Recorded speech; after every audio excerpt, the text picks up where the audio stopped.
ajabu sana unajua. Mimi sio mpenzi wa kucheza draft mara kwa mara, lakini nashangaa namfunga mtu anayecheza mara nyingi. Ina maana gani? Bwana Joe bwana. Hiyo unajua haina maana yoyote. Ni vile tu ukiona unifunga ujue nimeteleza. Umeteleza? Yeye imaanishi kwamba vita ni akili. Unajua vita ni akili na wala sio nguvu. Ndio maana unaweza kumkuta mtu bonge akapigwa na kimbaombao.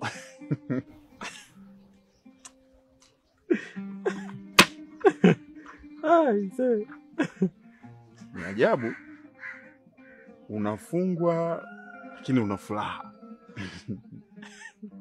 Yaani Bwana Joe, leo ndio siku ambayo nina furaha kuliko siku zote ambazo zimewahi kutokea hapa duniani.